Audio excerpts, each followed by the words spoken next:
Hey guys, this is Dexter from Dexter's Workshop.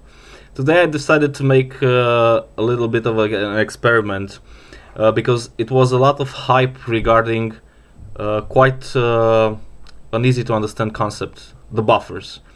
Everyone is saying that there are some difference in different type of buffers. I'm an engineer and I see what, or I hear what I can measure. Okay, so I don't believe in mojo and stuff like this. For this, I'm going to use this board.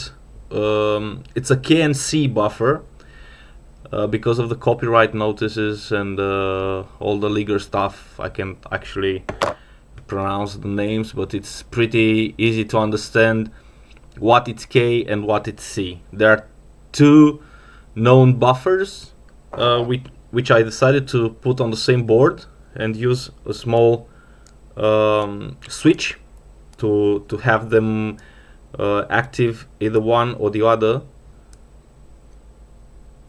This is the board. I got one prepared for this experiment, and for this particular experiment I'm going to make a couple of measurements. And I'm going to start with the frequency response. I'm using Holm impulse for this. So the first one that is active, it's the K buffer. So we are going to press measure and see how it goes. The K buffer is now active. Okay, it's as I expected, quite a good linearity over the whole audio spectrum. Next, I'm going to activate the C buffer, and we're going to take a measurement and see how it goes. Alright, so we have our K and C buffers measured. As you can see, the difference between them, at least in a more static mode, is quite unnoticeable.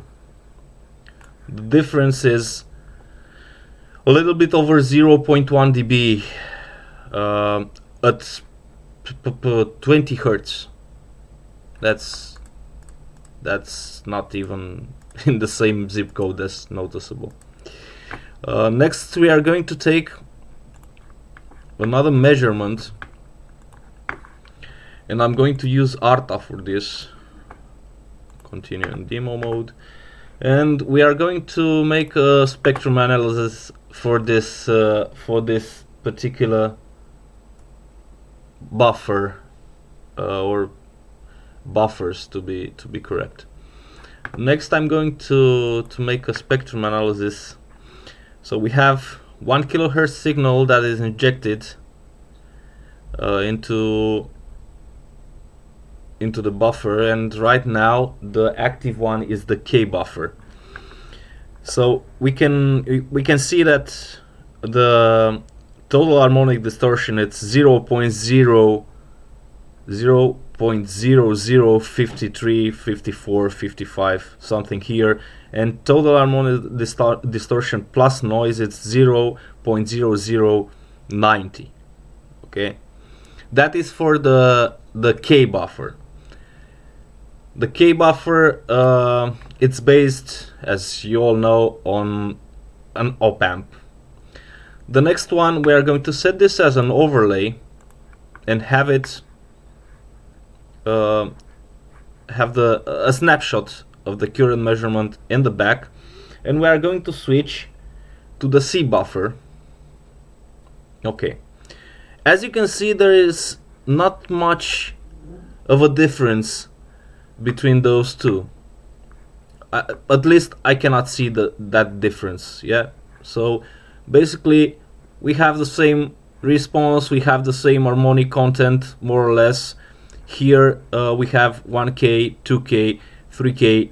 At F4 there is a little bit of difference, but it's under 100 decibel. F4 is under 100 decibels, so I really can't imagine that someone would actually hear or see any difference under 100 dB. That's, for me, at least for me, it's snake oil. There is a difference though, which I would have expected to be.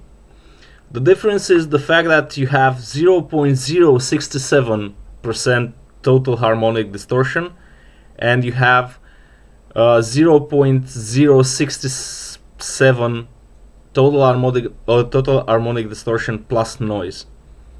Okay, so you have a better. Right now, I'm going to switch to the K buffer. You have a better distortion figure and distortion plus noise for the IC one than the one with a transistor, a bipolar transistor. Okay, so you have 0.067, you have here 0.0055. So what you have there is an order of magnitude regarding the harmonic distortion and noise plus harmonic distortion, but the numbers are so small that, again, I really don't think that this kind of figures can make actually any difference in the real world. What we can do is also take another measurement regarding the frequency response. We are going to, okay, so we have a pretty flat frequency response for the K buffer, and Arta is allowing to make this in real time. So what I'm going to do is switch it. We got the same flat response for the transistor buffer. Basically, if you're crazy enough, you can actually take impulse response and convert it. But I don't see the purpose of doing this. So what I wanted to show you is, at least in my opinion, there are not a lot of differences between those type of buffers, and the differences that are like total harmonic distortion and noise are too small to be actually heard in a real life environment. Some would say that the dynamic behavior would be different. Yes, maybe. But think about the fact that taking a spectrum analysis would actually allow us to have it made in a dynamic environment. Okay, we can actually, just for the sake of it, I'm going to kill the overlay here, delete the overlay, and I'm going to inject, let's see, white noise. Okay, so we have this, which is white noise, and we have, let's see, overlay, set as an overlay, and then we are going to switch. Actually, I really can't see any difference.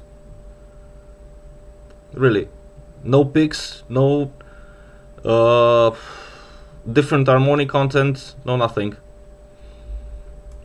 Okay, so I don't know. Maybe it's just me, and maybe it's just my my twisted mind, but I don't think so. Yes, you do have an order of magnitude regarding total harmonic distortion and total harmonic distortion plus noise, but I don't know. At least in my humble opinion, there is no notable difference between those two. As I said, it's not a very good I don't know, it's not a very good video and a very good affirmation from the business point of view, but I've always been real sincere with my clients, and I do think that this is a nice piece of equipment, having those two buffers here on the same board and just switch between them. But from the engineering point of view, there is no not much of a difference. I hope you didn't get bored with this video, and I would gladly accept any comments or supplementary measurements that you would like to take. So I wish you a very fine afternoon. This is Dexter from Dexter's Workshop. Bye guys, and thank you for watching.